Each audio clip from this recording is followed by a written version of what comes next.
7-step momentum plan to stop procrastination. So let me give you your mindset to think about for this video. So imagine a hill. You have a rock on top of the hill and you have a big hill.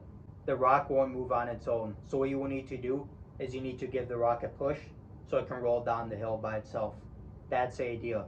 So these 7 steps is going to give you the push so that you can get started fast and easy, so that momentum can carry you down the hill. Momentum is one of the most powerful things you can have for success and productivity. So this 7-step formula is going to help you get more momentum and stop procrastination. So follow along each step and I'm going to show you how this is going to work. Step 1 is remove resistance.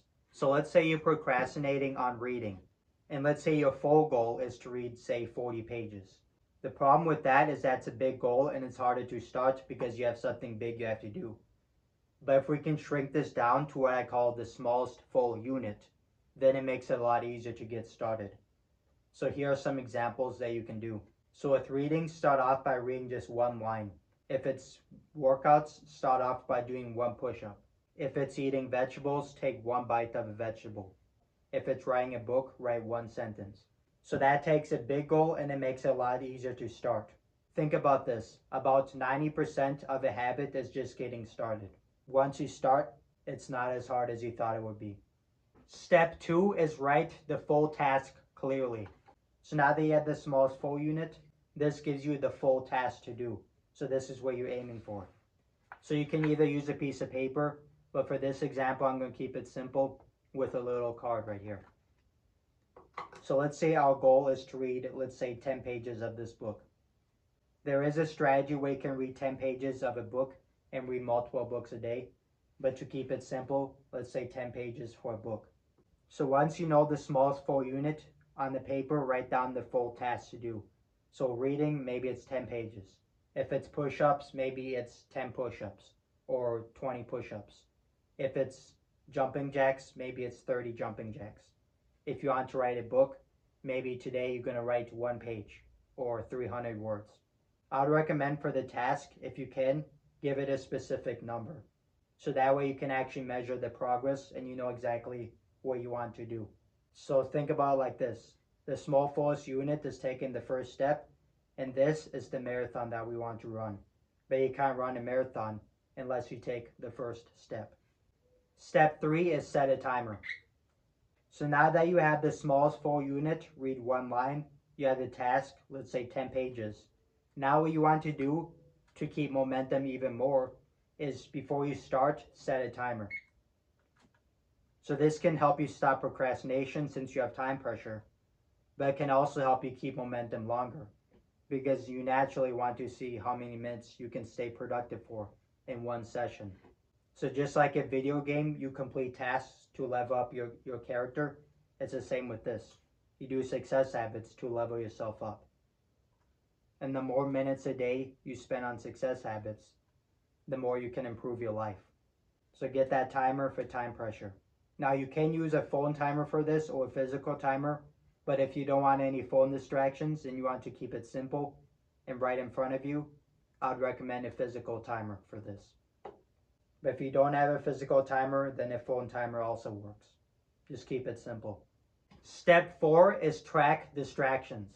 So for this, I'd recommend some post-it notes since you can keep it on your desk and you can also be aware of your procrastination and distraction reasons. So let me start off by telling you the 2 main reasons why you may procrastinate. Number 1 is a delay to start reason. So a reason why it takes you a long time to get started. And the second reason is a momentum loss reason. So in the middle of a habit, for some reason, you'd stop. So most procrastination is one of those 2 things. When one of those 2 things happen, you'd write it down on the post-it note. So let's say while you're reading the 10 pages, you get distracted. You'd write the reason down on the post-it note to be more aware, and then you can find ways to solve that distraction. So maybe it's loud background noise. So let's say the reason why you got distracted from your reading is because of loud background noise. Then what you want to do is write a potential solution that you want to test out. Same with these videos. I give you systems that you can test to see if it helps you and solves problems. So you write a solution for your distraction reason. So maybe it could be close my door when studying. And you always have it ready for another distraction reason. You can put on your desk so you're aware of it. And if there's another reason why you get distracted or why you can't get started, you just write it down on the post note and write a potential solution. Step 5 is reduce future distractions. So now after you've written down the distraction reasons, now you actually want to take action on those solutions so that you don't get distracted by those much anymore. So maybe, for example, when you're studying, you wear some noise cancellation headphones. Or let's say you can't get started on a habit because you're hungry. Then what you want to do is maybe you eat some food before starting a habit and see how you feel. Action is the key to success. You can write down stuff, you can learn all day, but if you don't use what you learn, then it won't help you.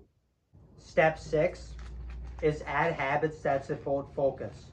So for each of your daily success habits that you do, it needs to have a strong why. Like for me, I notice I can do habits longer and I can stay focused a lot better on habits I know will actually help me and actually give me results to actually improve something. Maybe it's to improve my videos, maybe it's to improve my happiness. But habits that actually help me and give me direct results, I can do a lot more and stay focused longer. So for you to keep momentum longer, you actually need to do habits that actually help you. So these are just some of my habits, but your habits might be different. Maybe you don't want to start a personal brand. Maybe you just want to focus on your fitness. Then what you want to do is for your fitness habits, ask yourself, are these habits actually gonna give me results in the future? Think about the results in the future because that gives you delayed gratification. Don't always do habits that give immediate reward. Also do habits that give future reward. Because let's say for workouts, it might take some time to get good muscles. It doesn't come right away. Or if you're making videos, it might take some time to grow a YouTube channel, for example. So to keep momentum longer, do habits that actually help you. Watch videos on YouTube, have mentors, ask them what habits you do for success.